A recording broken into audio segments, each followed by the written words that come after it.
You're listening to this podcast, so I know you've got a curious mind. Here's a helpful fact you may not know yet. Drivers who switch and save with Progressive save over $900 on average. Pop over to Progressive.com, answer some questions, and you'll get a quick quote with discounts that are easy to come by. In fact, 99% of their auto customers earn at least one discount. Visit Progressive.com and see if you can enjoy a little cash back. Progressive Casualty Insurance Company and Affiliates. National average 12-month savings of $946 by new customers surveyed who saved with Progressive between June 2024 and May 2025. Potential savings will vary. K-pop Demon Hunters Haja Boys breakfast meal and Huntrix meal have just dropped at McDonald's. They're calling this a battle for the fans. What do you say to that, Rumi? It's not a battle. So glad the Saja Boys could take breakfast and give our meal the rest of the day. It is an honor to share. No, it's our honor. It is our larger honor. No, really. Stop. You can really feel the respect in this battle. Pick a meal to pick a side. Ba-da-ba-ba-ba. At participating McDonald's while supplies last. I look out my window and I see my neighbor, Doug. Poor, lazy, deplorable Doug.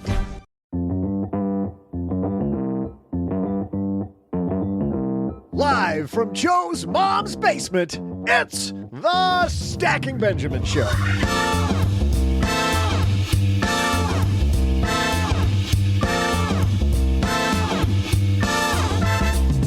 I'm Joe's mom's neighbor, Doug, and everyone wants to live my life. I mean, what can I say? I'm an influencer, living fast and free, baby.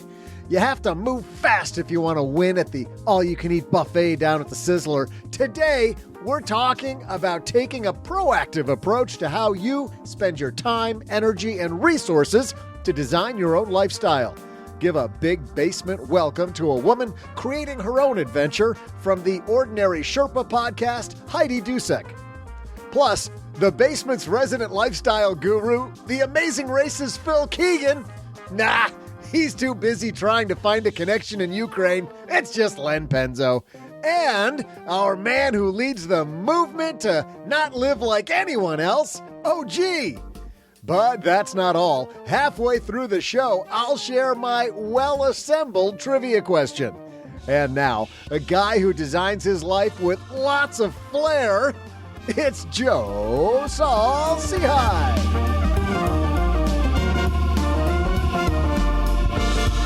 We're going to flare this holiday weekend for all of you because we've got a fantastic topic to lead you into Memorial Day weekend. Let's start off with the guy across the card table from me, the man ready to redesign Memorial Day, Mr. OG.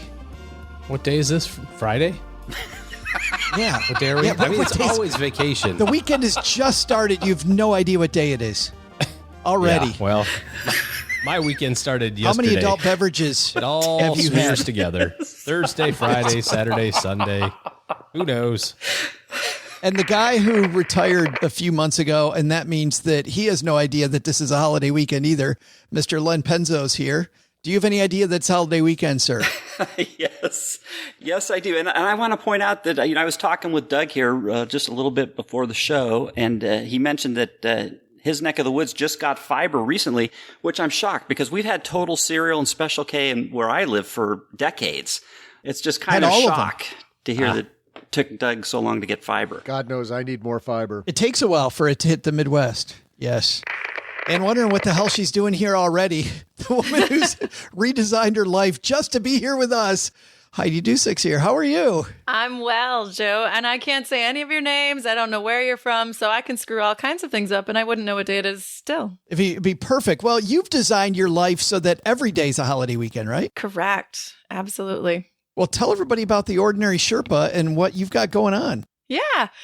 We started a long time ago as adventurous parents. There's not a lot of us, and there's this thrill in adventure that everyone likes to think once you have kids, you got to settle down, and it just didn't fit us very well. So we are I have 3 kids currently on a gap year, where that's what we're calling it, an intentional break from work and school to explore the country in an RV. But along the way, the brand Ordinary Sherpa has been around for a couple of years to inspire families to connect through adventure. So it's everything from the simple backyard things to the highly adventurous things around the world, wherever you are.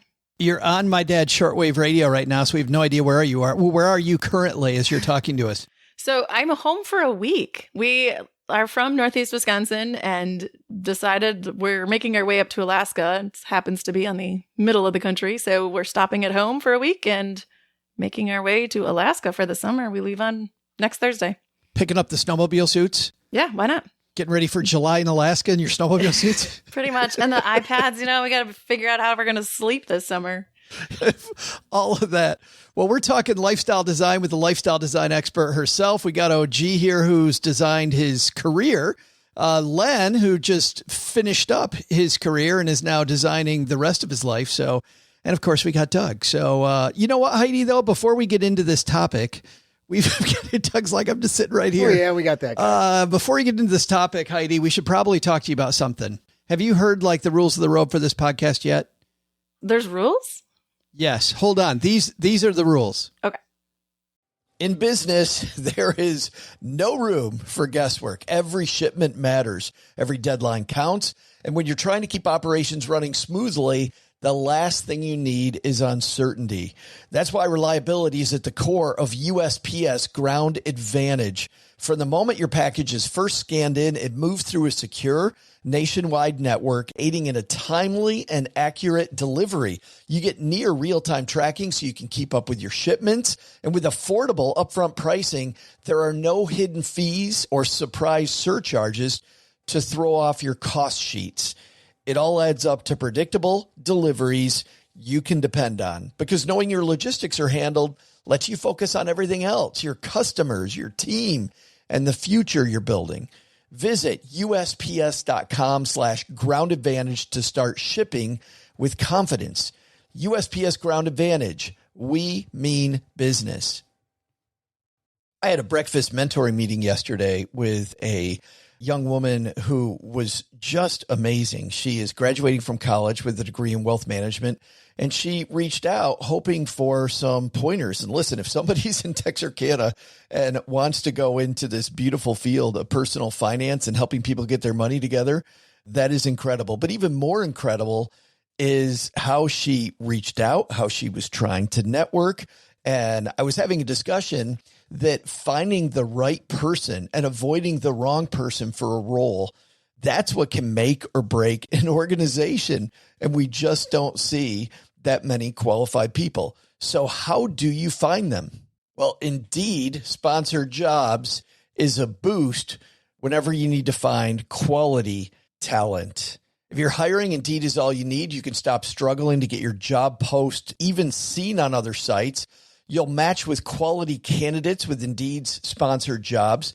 Get matched with and hire quality candidates who can drive the results you need. Reach candidates who meet your specific criteria like skills, certifications, or location. It drives me crazy when I'm matched with all kinds of people who aren't a fit. I don't have that kind of time. People are finding quality hires on Indeed right now. In the minute I've been talking to you, companies like yours made 27 hires on Indeed, according to Indeed data worldwide. Sponsored jobs posted directly on Indeed are 95% more likely to report a hire than non-sponsored jobs. Spend less time searching and more time actually interviewing candidates who check all the boxes. Less stress, less time, more results. When you need the right person to cut through the chaos, this is a job for Indeed sponsored job. And here's what's cool, Stackers. You're going to get $75 in sponsored job credit to help get your job the premium status it deserves at Indeed.com/podcast. Just go to Indeed.com/podcast right now and support Stacking Benjamins by saying you heard about Indeed right here at Stacking Benjamins. Indeed.com/podcast. Terms and conditions apply. Hiring, do it the right way with Indeed. Those might not have been rules, but those are pretty important, don't you think? Yes. Yes. We've got Heidi here, OG, Len, Doug. Let's get this party started. Our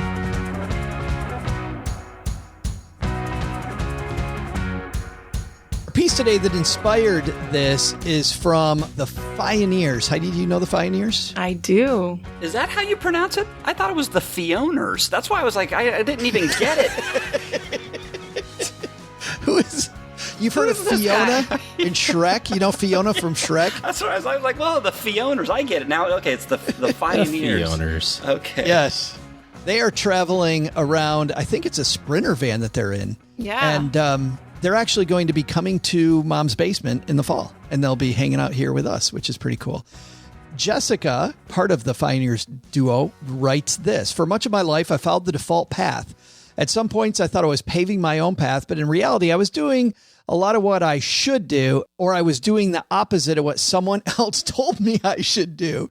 Growing up, I did everything I was supposed to do. I got good grades in school. I played all the sports. I played various musical instruments. I was involved in the youth group. I did plenty of extracurricular activities and volunteering straight to college after graduating high school. Like, she's just checking the dots, right?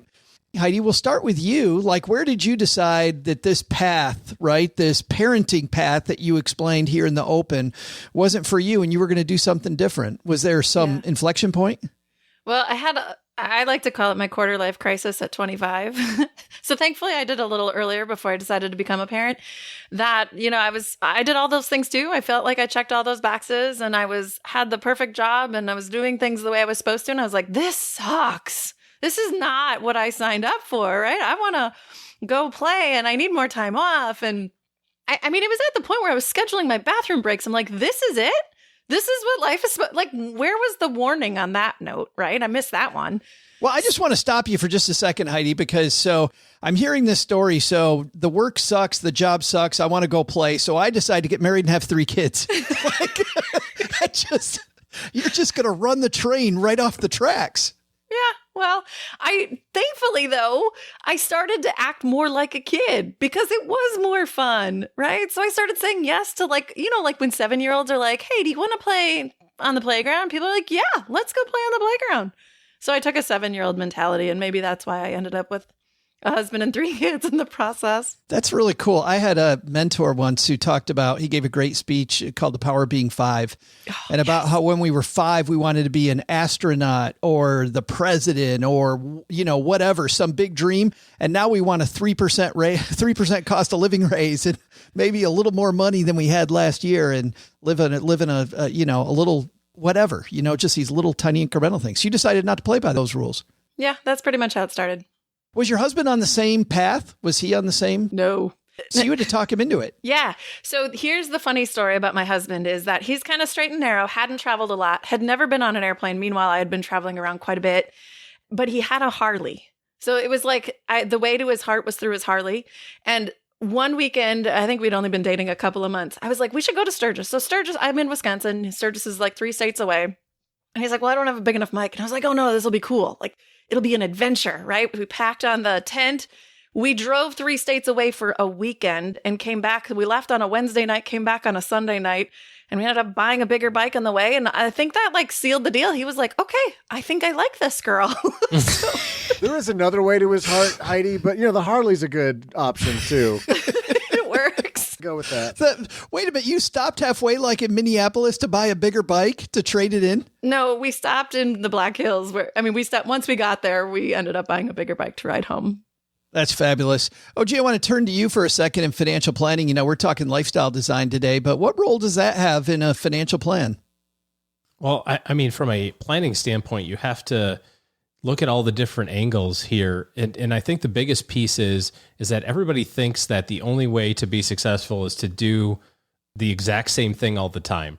Like she talks about here in her article, doing all the things, checking all the boxes, but we have so much more time than what most people think. Most people think like, oh my gosh, I have to be doing these things by 30 and these things by 40. And we've talked before about people who just start financial planning or just start thinking about retirement at 50. And the reality is it's going to be a little different, right? It's not going to be exactly maybe what you had hoped it would be if you had started when you were 20, but that doesn't mean that your way is bad and somebody else's way is better. You got to do what makes you the happiest. And frankly, tomorrow's not promised to everybody. So you need a healthy balance, I think, between socking some stuff away for the future, but also living a little bit now. Len, I'm wondering with your recent lifestyle change, like thinking about lifestyle design and what kind of role it played in your career. And if you think even more about it now, like designing where you go from here. Yeah, great point, because I do think about that more now. I was like the lady who wrote the article there that in the beginning. I checked all the boxes. I wanted to do everything right according to the book. And I did, basically. I just rode that all the way out to retirement. But now that I'm retired, now I am planning, okay, what do I want to do? How I want to actually, and I started it kind of before I retired, to be honest. But I really started thinking hard before retirement. How did I want to spend out the rest of my life? Because that's very important, especially when you have, you're going to have a finite amount of funds once you retire, that you're not going to have that income coming in. So would you tell people, though, that are younger than you, like hearing Heidi's story, to get off that train earlier than you did? Like, do you feel like you did enough lifestyle design, or would you have done it differently? I don't think I would have done it differently. Of course, I'm a buy the book kind of person, and maybe it's part of my engineering personality. There was a balance. We still set aside time 3-4 weeks a year to go on cross country trips and go and do things and have fun with the family. And that was enough for me. I realize that might not be enough for everybody, but I was satisfied. I don't think that was necessarily a bad thing. For me, it was fine. And I felt secure the whole way because I knew, I always had that income. The drawback, I guess, to kind of turning on and turning off is I think the income might be a little more iffy. Whereas if you're employed, hey, I've always got this job. Heidi, how do you reconcile that income streams? Yeah, so we have a couple different strategies. One of the things I decided was different than Len is there was a couple of things that money wouldn't be able to replace. One of them was my health. One of them was my energy. So I'm in my 40s now, and I realized even as I was crossing certain milestones, I wasn't able to keep up with the lifestyle that I wanted to, and it was probably going to diminish over time. So about 5 years ago, we put together kind of a financial plan to look at the different buckets that we could essentially establish a gap year fund that would be our income stream for the year that we were traveling. And we went into it with this mindset that we can always go back to work. And I don't see that as failure. I saw that as no, that was actually the plan. So it wasn't, a lot of people in the financial movement space will say, well, early retirement, you'd be failing if you had to go back for work. That's actually kind of our plan is when I'm kind of tired doing the adventure-y stuff, I'm going to go back and do more intellectual type work or wherever, I'm cool getting a job. But I think once we had the mindset in place and we had that figured out of what we wanted it to look like or have an idea of what we were looking for and about when, then we could start putting the financial pieces into place.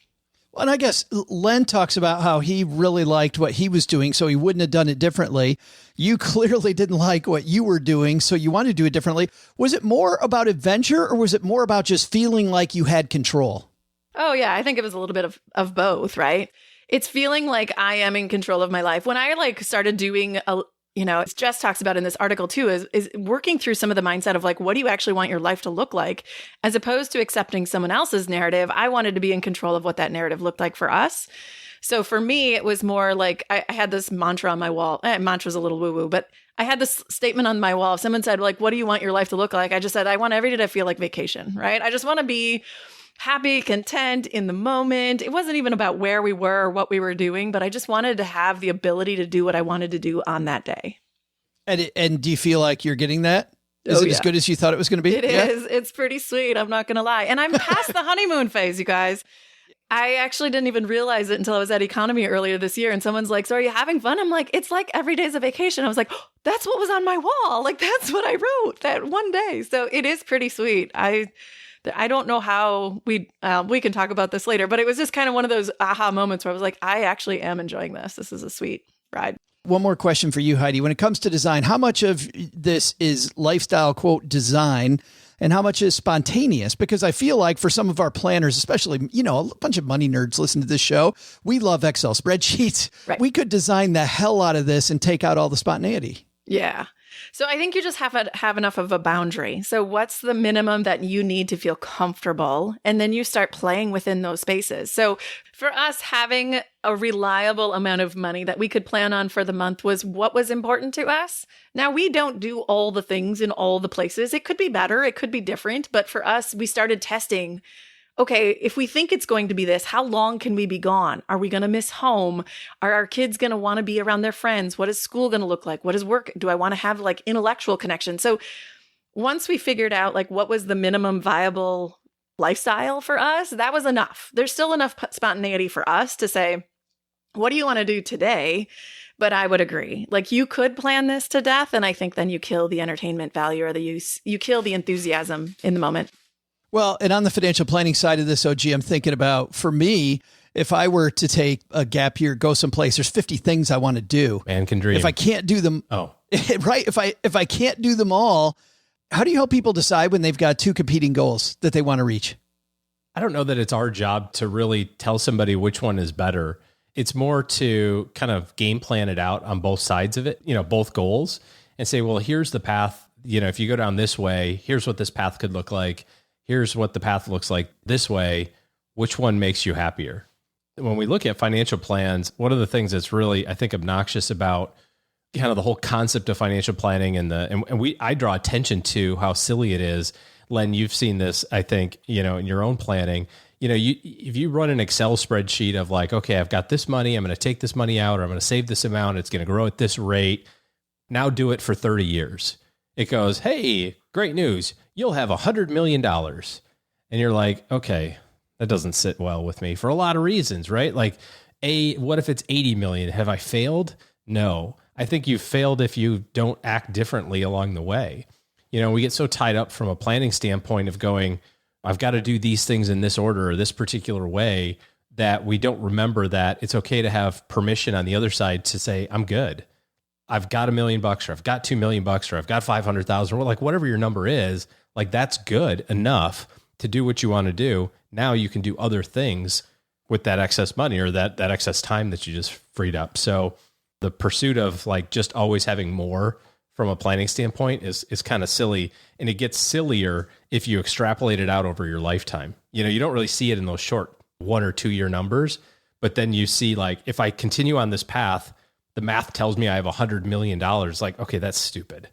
I need to do something different between here and there, unless you want to build a hospital or something. You know what, OG? Since I've been around long enough now to see how all this works, starting from in my 20s and going through my 30s, 40s, now in my late 50s, and you think you're on a path, but there's so many things you can't foresee that happen. And then those numbers they go up, they go down, like the market will crash. And then you thought you were just making bank and you were going to be able to retire super early, and the market crashes. And then things kind of set you back. But the key is just to keep pushing forward. And don't think that the path you're currently on, it's just going to be a linear progression. There's going to be ups. There's going to be downs. That's the thing. You're right. It's not going to be a straight line, which is why it's so silly to do those 30-year, 40-year, 50-year projections, because, you may end up there, but Correct. It's not going to be that straight line. My point is, when, let's say you're going up on a linear, nice, steady pace, and then your earnings, your retirement savings take a hit. That's when you start to doubt yourself. You might say, oh my God, now I'm failing. What have I done wrong? Well, you haven't done anything wrong. It's just the market's natural progressions of going up and down. Just what happens, and, right? But we get trained into thinking everything's just linear, up, up, up, up, up, up, up. When those times happen, don't panic. You're not doing anything wrong. Just stay the course. And, it should work out. If you keep doing what you've been doing, it's going to work out almost all the time. I remember speaking to Paul Merriman about this, and the financial planner, radio show host on the West Coast. And Paul talks about how he's flexible enough in his design, and he spends a lot of time on design, where, Len, to your point, if they're having a banner year with their portfolio, that's when he takes the trips that are to Asia, to Africa, to Europe. He goes around the world. And in years when the market's down, that's when they explore the Seattle area, because there's a lot of things that, within a driving distance of home that they've never seen. And he's like, I love both of them, but I just decided I'd let the market do it. Like, how much time, Len, do you spend actually designing and reevaluating your design? I would think as an engineer, you spend a fair amount of time on that. Yeah, well, I tinker. You can't do it too often, or you'll drive yourself crazy. But at least once a year, I'll reassess what I'm what the plan is, and how I'm performing to the plan, and if I want to make any changes. But I don't think you want to tinker it too often, or you got to have some sort of certainty, at least in the short term, where you're going. I mean, otherwise you're not helping yourself at all if you're constantly changing things around.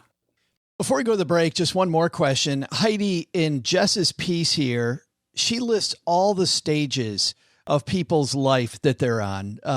Some people going through debt freedom, some people on what she calls FU money, Coast Fi, a term I really hate, semi-retirement, full Fi or full FI. A lot of people think they have to be full financially independent to get there before they start to take this gap that you're taking. Are you fully financially independent, or are you guys just taking a break? No, we're taking a break. Actually, I feel like I need to ask you, like, what's wrong with Coast 5? I feel like there's a deeper therapy session there. No, we are not fully financially independent. We are not even halfway financially independent.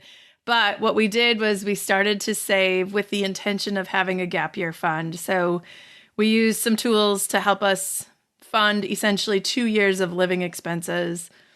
And then we stopped investing as hard in our retirement savings so that we could afford to do this. And then we have a side hustle on the side. So we're still making some revenue and we've cut our expenses a bit. So no, we are not fully FI.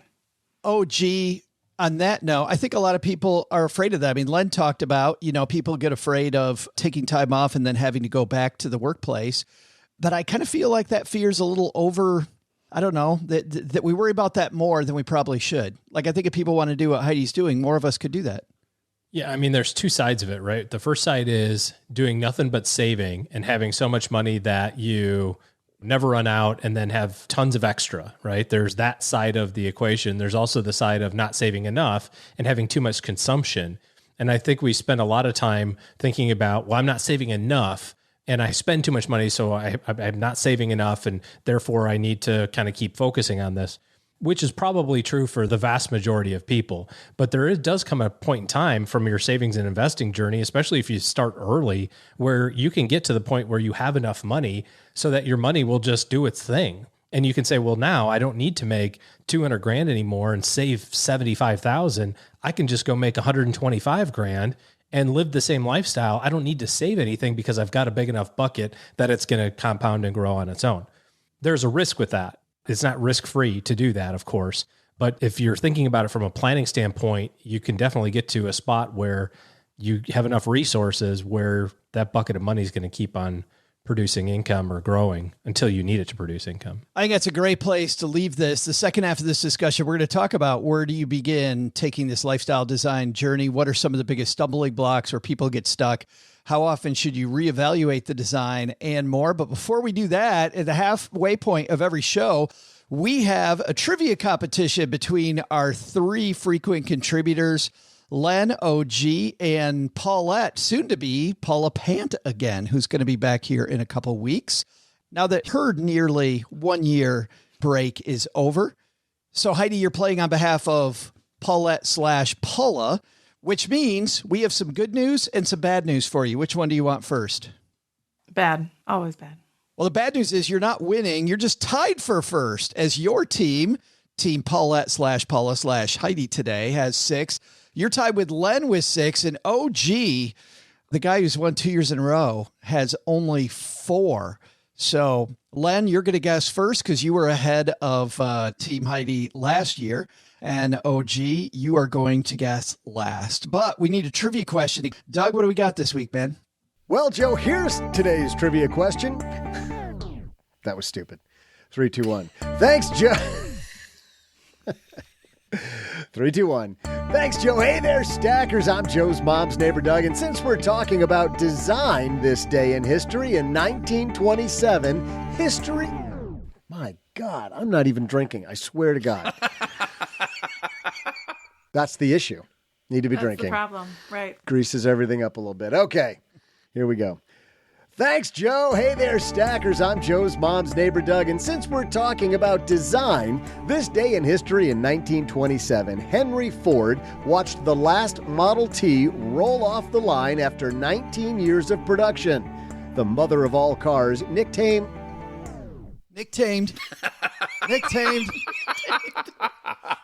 Now, here's my worry. This is so bad. Joe's going to say, hey, Steve, leave all this out. Hey, Steve, I know. I was just thinking the same thing. I said, there's your outtakes. I'm just going to say, this bull, and then it's all going to get bleeped. Steve, there you go. Okay. Put it all in. I'm going to start right here. 3, 2, 1. The mother of all cars, nicknamed the Tin Lizzie, began production in 1908 and was the first mass-produced car, making it affordable to more people. My trivia question is, how many Model Ts were produced over the lifetime of the automobile's production? I'll be back right after I ask Joe's mom to assemble me the perfect Model T. You know, a BLT. Hey, Doug, thanks again for the very smooth trivia. Len, you've got so bad. People have no idea how many takes that took, but he made it through it, which is what we're proud of. Len, what do you think over the lifetime of the Model T? Lots of years in there. Yeah, there's a lot. You know what?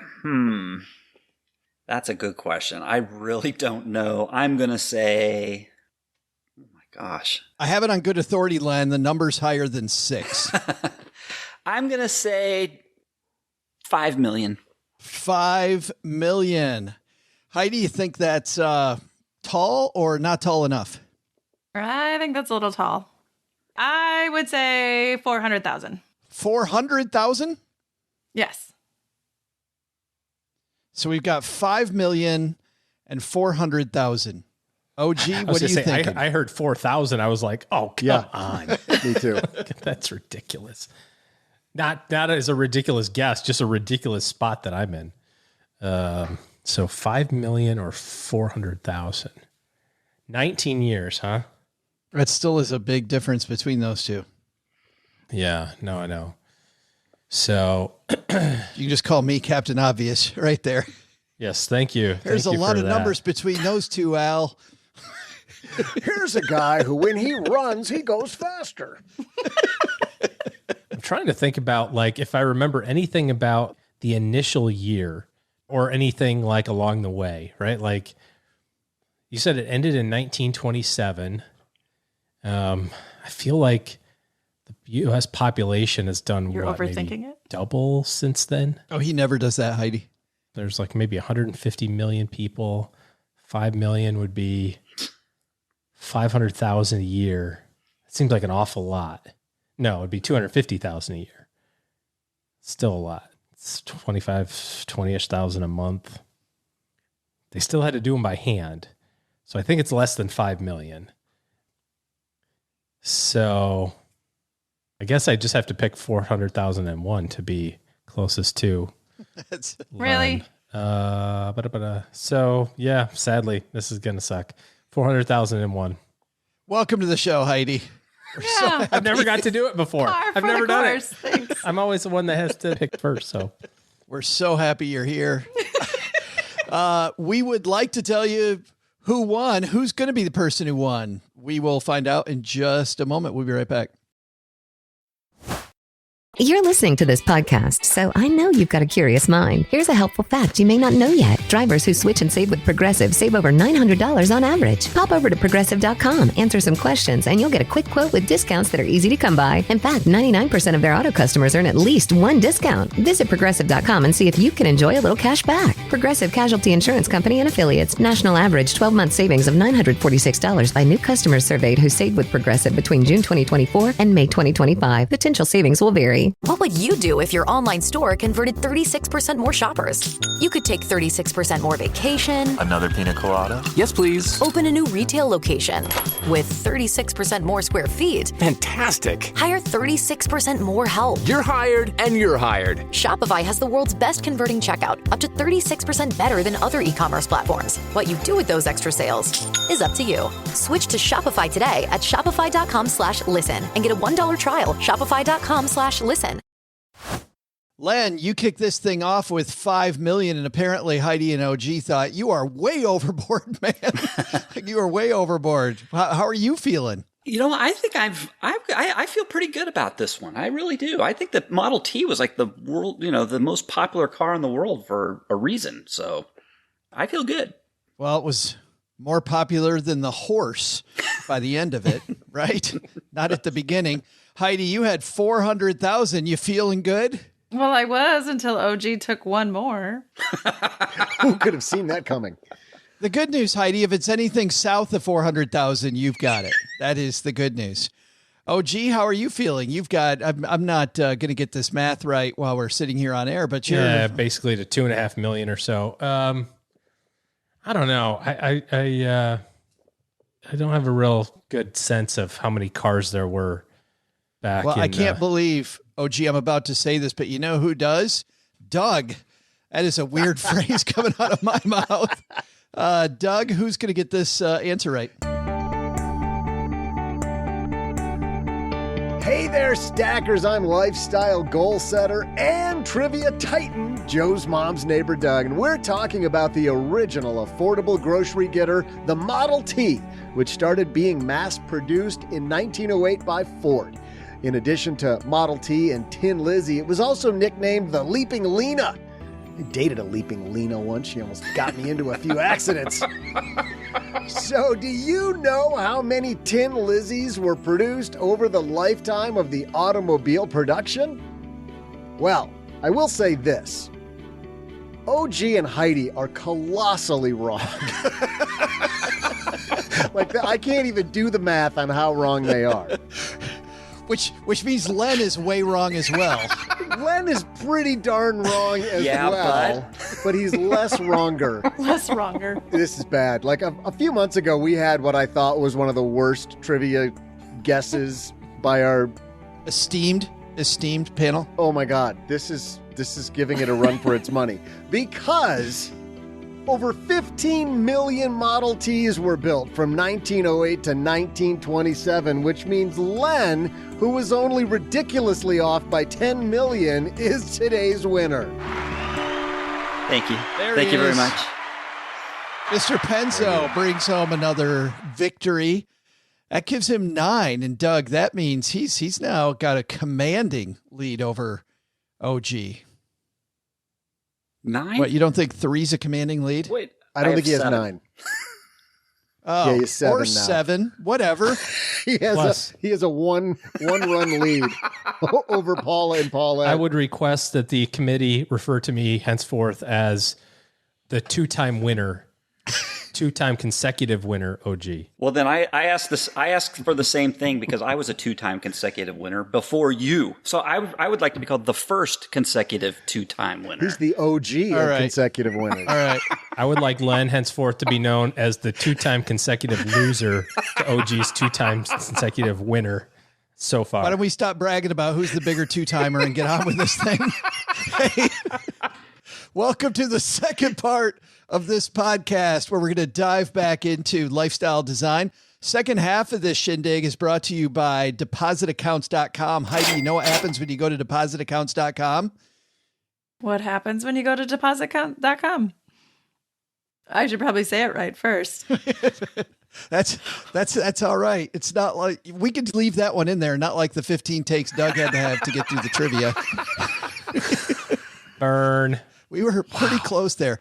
At depositaccounts.com, you find that those checking and savings accounts that you have at a brick and mortar bank, probably not best in class. There are tons of online banks and they're all rated at depositaccounts.com. So whether it's your savings account, your checking account, CD rates, and more, head to depositaccounts.com, which Len Penzo learned last week is the sister site to Magnify Money. Len was getting all indignant. What happened to Magnify Money?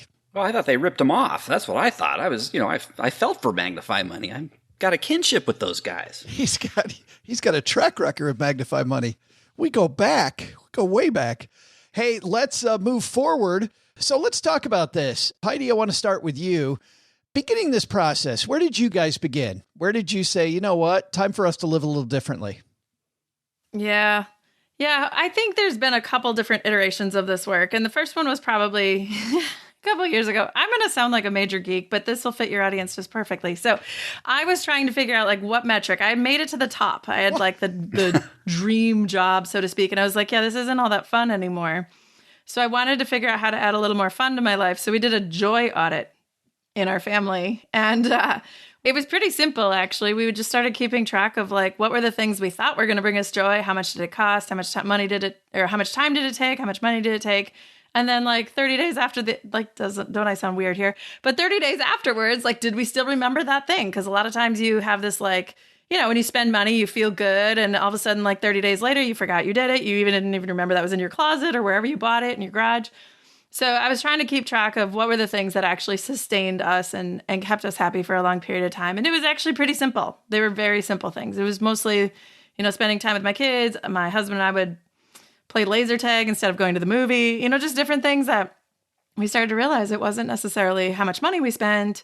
Sometimes it was helpful if we spent more time together, but it was really these simple adventures. And so we started to figure out, like, how can we do more of that? So that's kind of where phase one really started, was just this awareness building and tracking all of our joy in the family. It sounds like, Len, like almost setting up an engineering process is kind of the place that you start.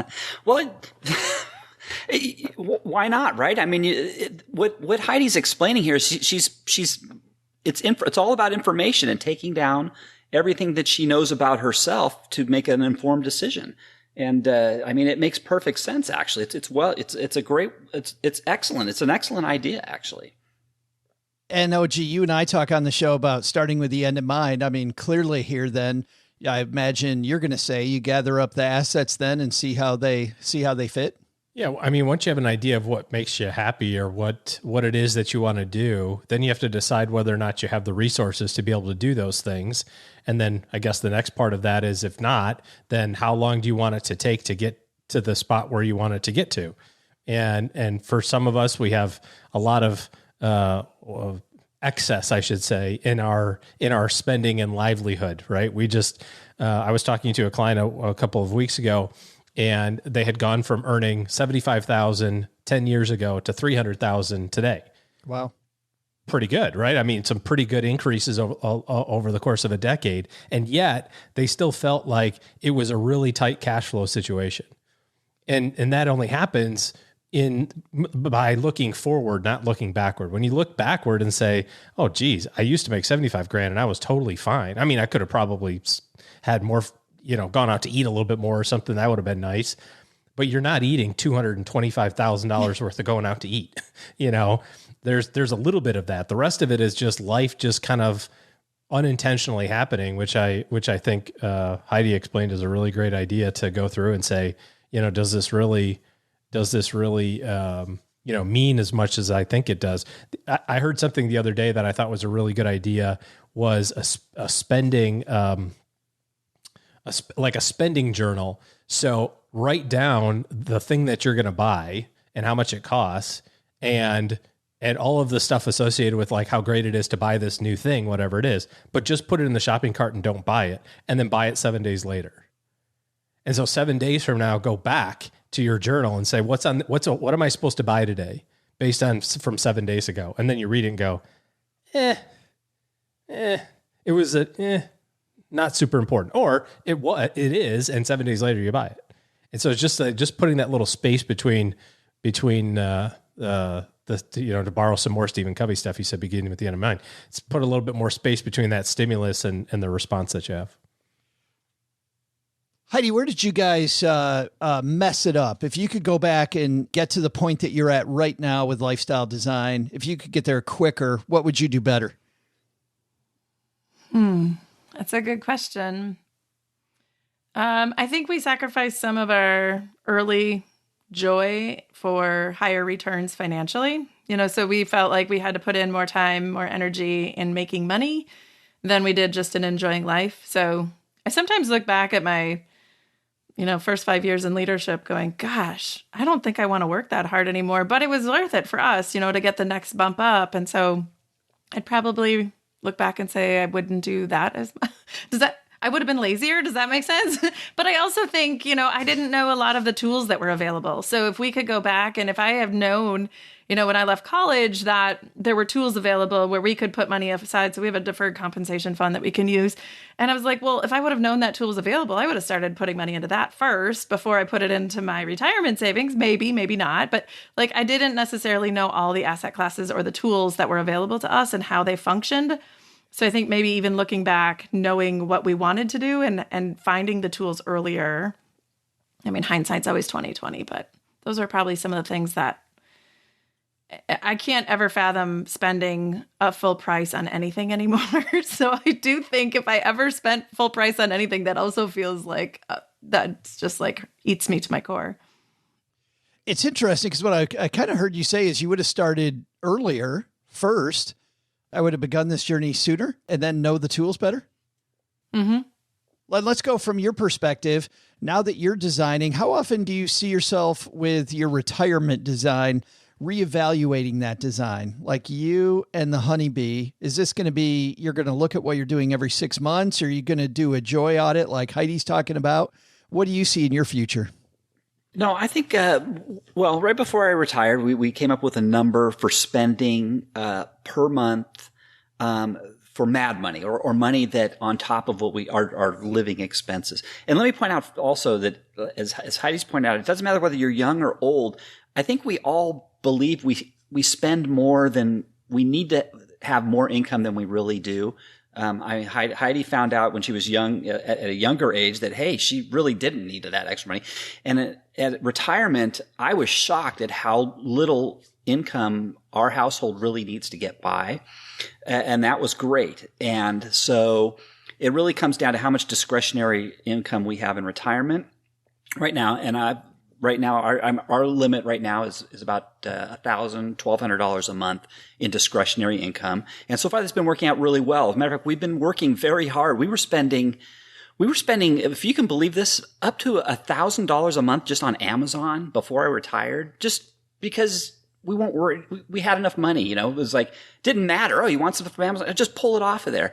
And we have cut back. The problem with Amazon too, Len, is that it doesn't tell you what you're buying. Like you have to really search through it to get granular. Like if you charge everything on your Amex card, you can sort it by AT&T and DirecTV and the water bill. And then you get to Amazon, and it's like $1,000 a month. And you're like, but what was that? Was that $1,000 a month of groceries? Was it $1,000 a month? Yeah, you have to go through your orders on it. You do. You have to go through your orders. Then you have to go to your order history and then look through it again. It's like, which is a brilliant strategy, by the way, if you're Amazon. But that was a huge money leak for us. It was Amazon.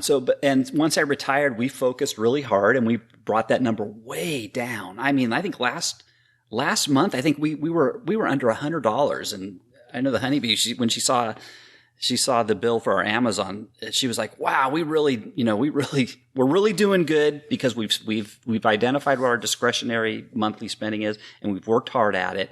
And the bottom line is now right now my plan, I guess, to answer your question, Joe, I know I've gone off, it's once a year, I think, at this rate, because we're doing so well. And, it doesn't there's no need for us to keep evaluating every month at this stage or every 6 months even.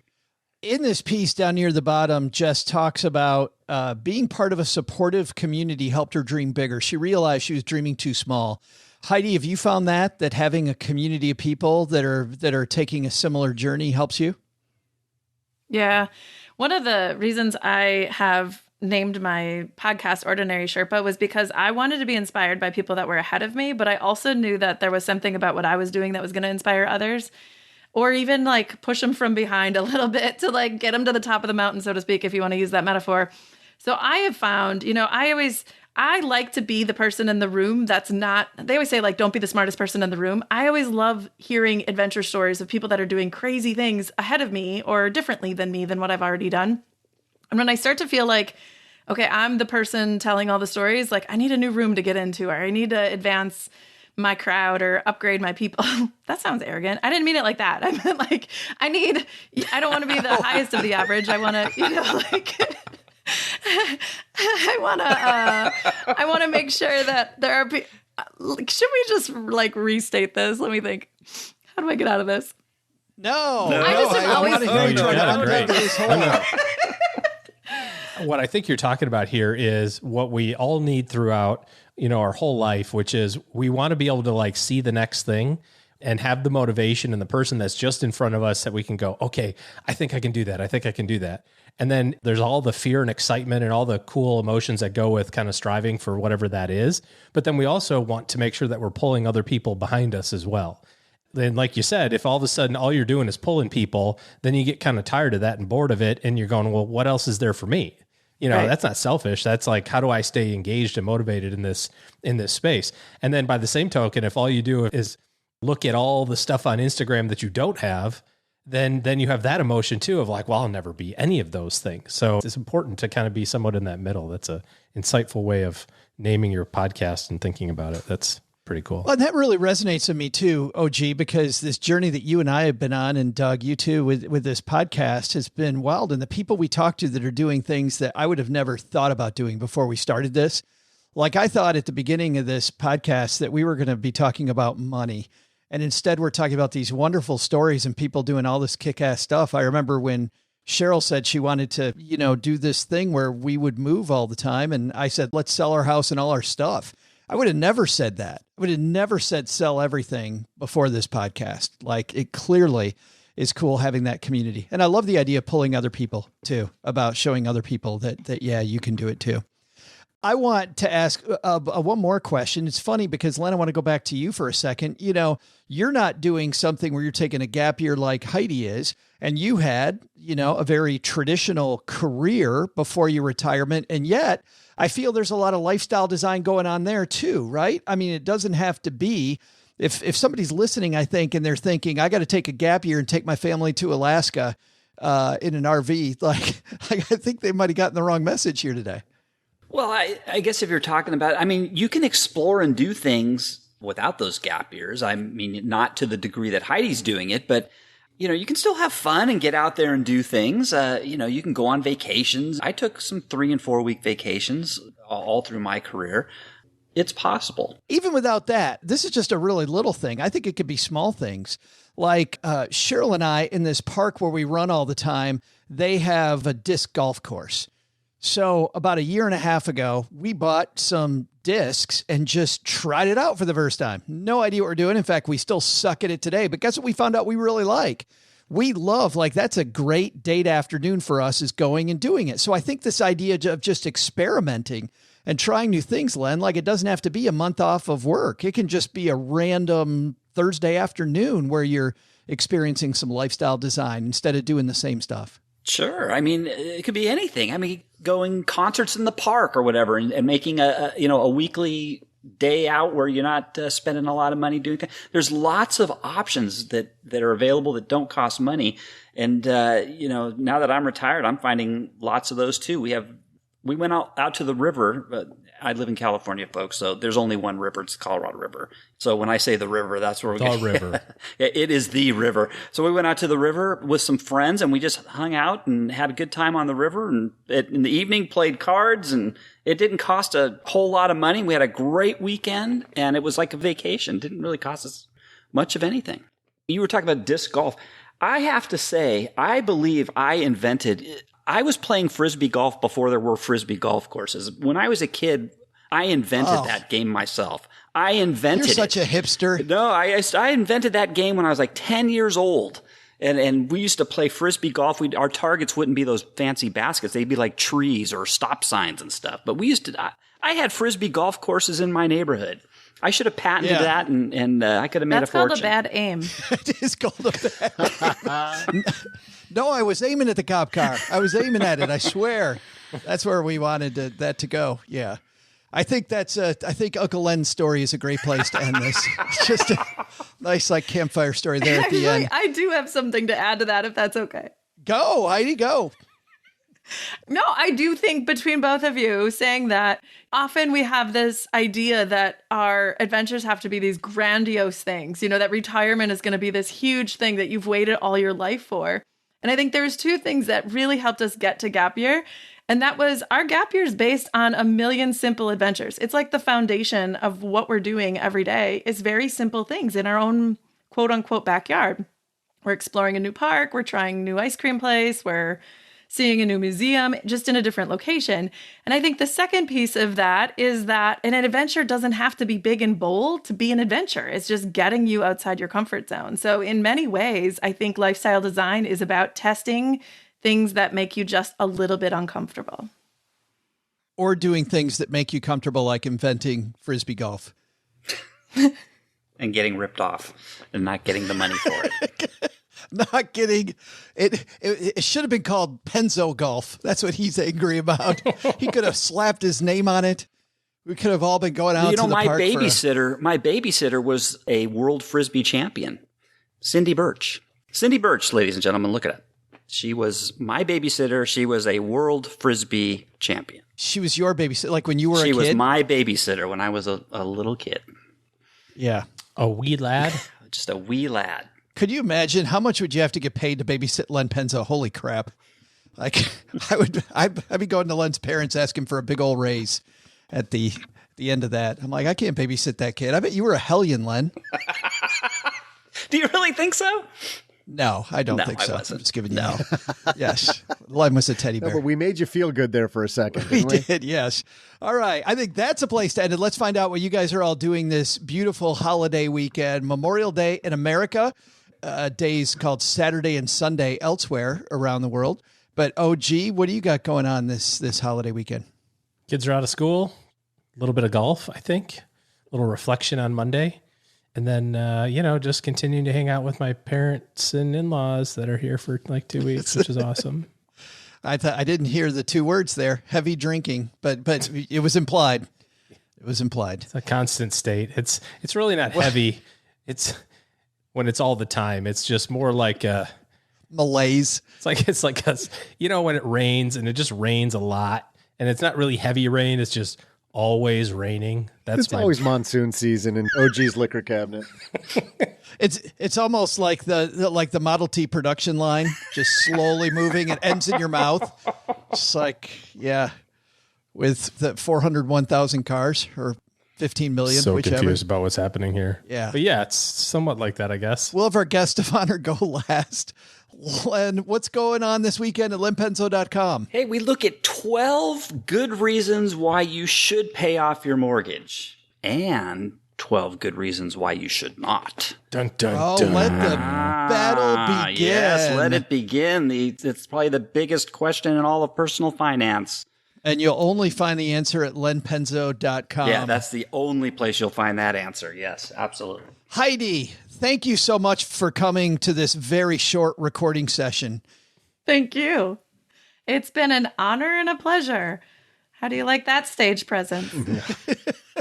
Well, nice job. Wow, she's a good liar. For people that don't know, because you're listening to this all duct taped together later, this took us a week to finish this thing, but somehow we're bringing it to the end. But what's going on at the Ordinary Sherpa? Tell us one thing that you haven't announced anywhere yet. Like, what is the big hot reveal for Ordinary Sherpa we can tell all the stackers about today?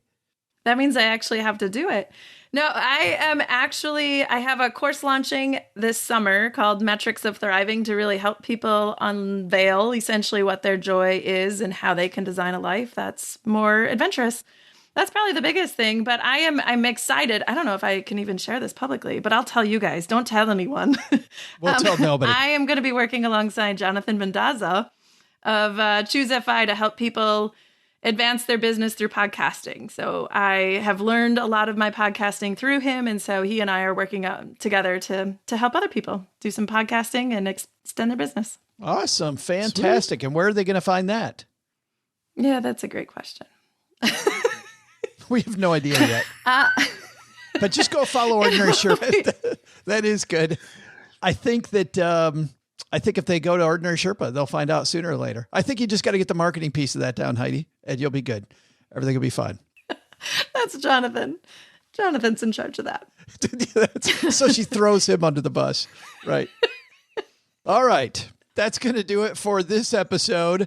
Thanks so much for hanging out with us, everybody. I know on a holiday weekend, I hope you all have a great, safe holiday weekend. This is obviously a big weekend for us, having so many people that are involved with the military, and a great time to remember people that went before us. So I hope everyone has a fantastic holiday weekend, and be safe out there if you're on the roads. Doug, you've got it from here, man. What should we have learned today? Well, Joe, first, in the buffet of life, take some advice from our panel. Don't try to eat everything life offers. Create a lifestyle that aligns with your values and priorities, and ignore that distracting green Jell-O at the end of the buffet. Second, when you're designing your ideal lifestyle, be sure to determine how much money is required to cover your most basic living needs. But the big lesson? Not everyone has what it takes to follow the buffet lifestyle I've built for myself down at the Sizzler. You need a strong stomach to combine chocolate pudding with fried shrimp. Oh, that reminds me of a girl I dated after Leaping Lena. I'll let you guys do the math on that. Thanks to Heidi Duszek for joining us today. You'll find her podcast, The Ordinary Sherpa, wherever you're listening to us right now. We'll also include links in our show notes at stackingbenjamins.com. This show is the property of SB Podcasts, LLC, copyright 2023, and is created by Joe Salcihat. Our producer is Karen Repine. This show was written by Lacey Langford, who's also the host of the Military Money Show, with help from me, Joe, and Doc G from the Earn and Invest podcast. Kevin Bailey helps us take a deeper dive into all the topics covered on each episode in our newsletter called The 201. You'll find the 411 on all things money at the 201. Just visit stackingbenjamins.com/201. Tina Eichenberg makes the video version of this show. Once we bottle up all this goodness, we ship it to our engineer, the amazing Steve Stewart. Steve helps the rest of our team sound nearly as good as I do right now. Want to chat with friends about the show later? Mom's friend Gertrude and Kate Yunkin are our social media coordinators, and Gertrude is the room mother in our Facebook group called The Basement. So, say hello when you see us posting online. To join all the basement fun with other stackers, type stackingbenjamins.com/basement. Not only should you not take advice from these nerds, don't take advice from people you don't know. This show is for entertainment purposes only. Before making any financial decisions, speak with a real financial advisor. I'm Joe's mom's neighbor, Doug, and we'll see you next time back here at the Stacking Benjamin Show.